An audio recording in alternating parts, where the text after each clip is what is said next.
નમસ્કાર વિદ્યાર્થી મિત્રો, ગુજરાત પબ્લિક સર્વિસ કમિશન દ્વારા તો હજી અડધું વર્ષ પતી ગયું, પણ એવી કોઈ જ સ્પષ્ટતા કરવામાં નથી આવી કે જીપીએસસીની ડીવાયએસઓ ડેપ્યુટી મામલતદાર અથવા બીજી જે સ્ટેટ ટેક્સ ઇન્સ્પેક્ટર જેવી ભરતી ક્યારે ઘોષિત થશે.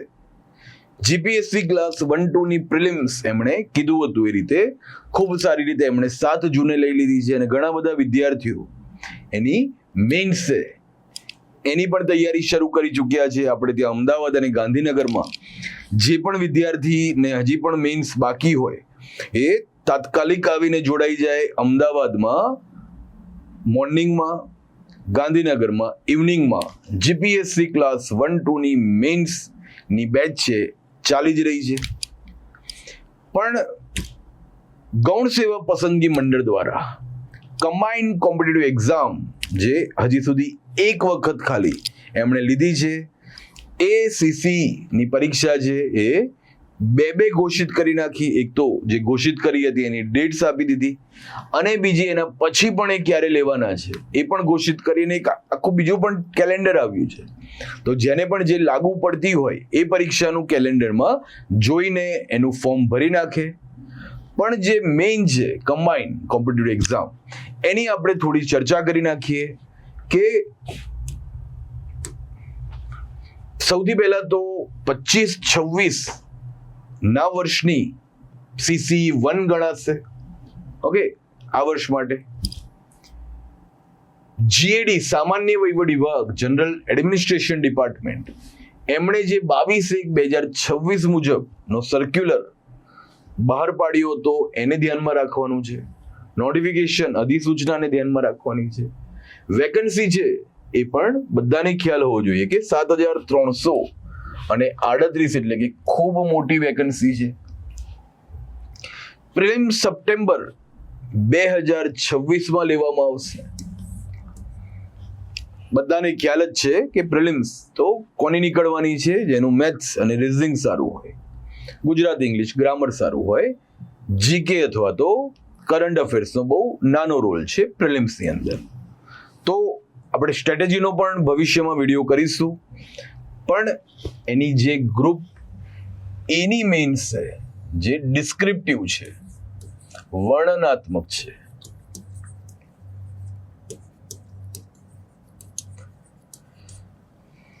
નવેમ્બર 2026 માં છે. ગ્રુપ બી ની મેઇન્સ જે ઓબ્જેક્ટિવ છે,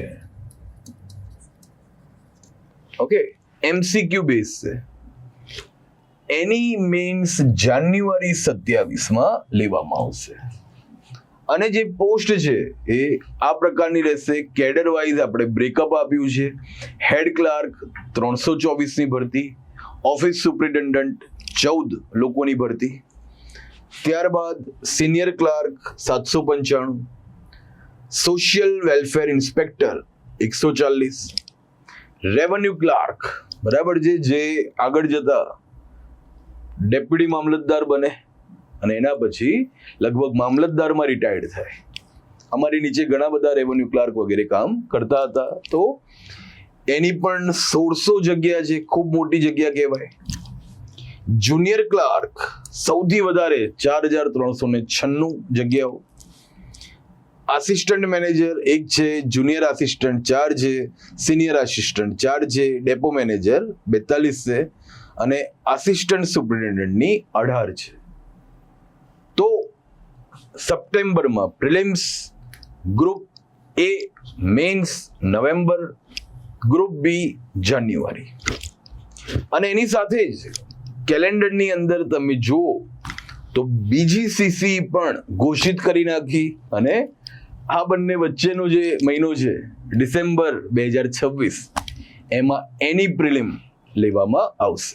અને એની પણ વેકન્સી છે આટલી વધારે તો ઘોષિત નથી કરવામાં આવી, પણ તો પણ કોઈને કદાચ આમાં પ્રિલિમ્સ ના નીકળે અથવા પ્રિલિમ્સમાં એ કંઈક કારણસર રહી જાય અથવા એને એવું લાગે કે મારી બરાબર નથી ગઈ, તો તરત એ બીજી વખત પણ મહેનત કરવાનું શરૂઆત કરે. એના માટે તરત બીજી સીસી ની પણ એની પાસે તક છે. એની અંદર વર્ષ છે પાછું 26-27 લખવામાં આવ્યું છે. ઓકે, આ 25-26 પેલી 26-27. CC2 સેમ છે આ તો મુદ્દો. વેકન્સી છે એ પેલા કરતા ઓછી છે. ડિસેમ્બર 26 મેં કીધું એ રીતે પ્રિલિમ્સ છે અને સેમ એની મેઇન્સ છે એ માર્ચ 2027 ગ્રુપ એ ની વર્ણનાત્મક અને ગ્રુપ બી 1 મહિનો છોડીને મે 2027 છે.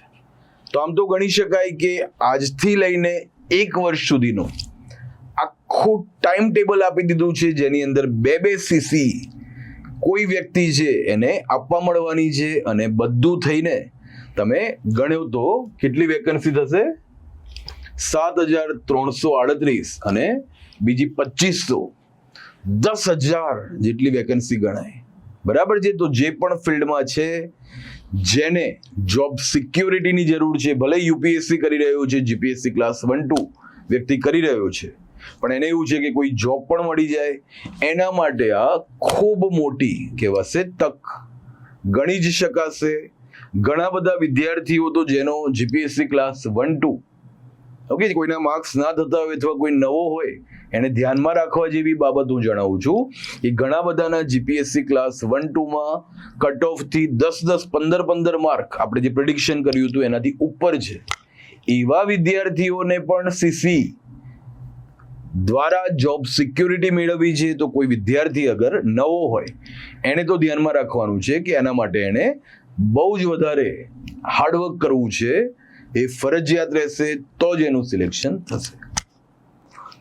અહીંયા પણ આપણે કેડર વાઇઝ બ્રેકઅપ જોઈ લઈએ, જે CC2 નંબરની આવવાની છે એનું, કે ATDO ની ભરતી આવી છે 50 જેવી. ટ્રાઇબલ ડેવલપમેન્ટ ઓફિસરની અલગથી ભરતી ગઈ હતી ક્લાસ 2 ની. જીપીએસસી ની સાથે પણ ક્લાસ 1-2 ની સાથે પણ આવતી હતી. એની નીચે કામ કરે ATDO. બરાબર છે. જો આ ગ્રુપ એ ની પોસ્ટ છે. આ જે વેકન્સી આવી છે એમાંથી કઈ ગ્રુપ એ માં છે, કઈ ગ્રુપ બી માં છે, એક ઓર વિડીયોમાં આપણે આગળ જતા એની ચર્ચા કરીશું. એટલું બધું મહત્વનું નથી, બધાએ બધી એક્ઝામ આપવાની જ હોય છે, એટલે મેં અહીંયા આગળ એની ચર્ચા વધારે નથી કરી. ક્લર્કની ભરતી આવી છે 17 ની, હેડ ક્લર્ક 181, ફરીથી જુનિયર ક્લાર્ક, ખૂબ મોટી ભરતી. ઓફિસ આસિસ્ટન્ટ ઘણા બધા રાહ જોઈને બેઠા હોય છે, જેમને માત્ર સચિવાલયમાં જ પહોંચવું છે, ડીવાયએસઓ ની નીચે સચિવાલય ક્લાર્ક બનવું છે. એ લોકો તો બેસબરીથી ઓએ ની વેઇટ કરતા હોય છે. તો એ પણ 115 જેવી આવી છે. ઓફિસ સુપ્રિન્ટેન્ડન્ટની 7 પોસ્ટ છે. પ્રાંત યુવા વિકાસ અધિકારી ની 10 પોસ્ટ છે.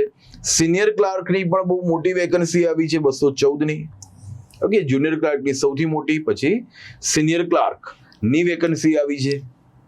સોશિયલ વેલફેર ઇન્સ્પેક્ટર છે 94. સબ રજિસ્ટ્રાર ગ્રેડ 2 ખૂબ પાવરફુલ, ગ્રેડ 1 અને ગ્રેડ 2 ની પણ વેકન્સી આવી છે. ખૂબ સારી વાત કહેવાય. બરાબર છે, ખૂબ સારી પોસ્ટ કહેવાય.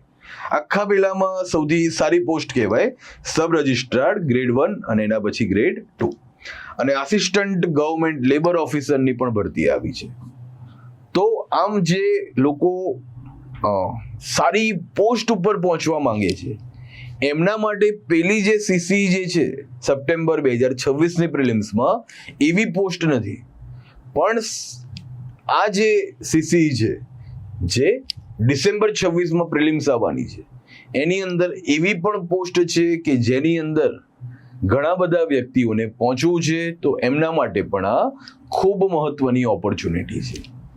તો જે પણ વ્યક્તિ મેં કીધું કે ગવર્મેન્ટમાં પહોંચવા માંગતું હોય, આ ગૌણ સેવા પસંદગી મંડળની ભરતી થોડા જ સમયમાં, ઘણા વખતથી ચર્ચા તો ચાલી રહી છે, પણ થોડા સમયમાં આવી જાય તો એ પંચાયત સેવા પસંદગી મંડળની જે ભરતી છે એ બંનેના માટે બહુ મોટી તક ગણાય. અને એને જ ધ્યાનમાં રાખીને ઘણા બધા વિદ્યાર્થીઓની ડિમાન્ડ હોવાના લીધે જેમાં પંચાયત સેવા પસંદગી મંડળ પણ આવી જાય, ભવિષ્યમાં પીએસઆઈ, એલઆરડી એ બનવા માંગતા હોય એ પણ આવી જાય, અને આ બંને સીસી આવી જાય એના માટે મેન્સ માટે આપણે ટૂંક સમયમાં બેચ પણ કરીશું. કોઈ વિદ્યાર્થી અગર નવો છે જેને ગાઈડન્સની જરૂર છે, ઓકે, તો એ જોડાઈ શકે છે. નહીં તો આપણે યુટ્યુબના માધ્યમથી એક્ઝામ ઓરિએન્ટેડ એક્ઝામ ક્રેક થઈ શકે, રણનીતિ બનાવી શકાય. એ મુજબની આ પ્રકારની ચર્ચા ભવિષ્યમાં પણ કરીશું. જય હિન્દ, જય ભારત, જય જય ગરવી ગુજરાત. Thank you.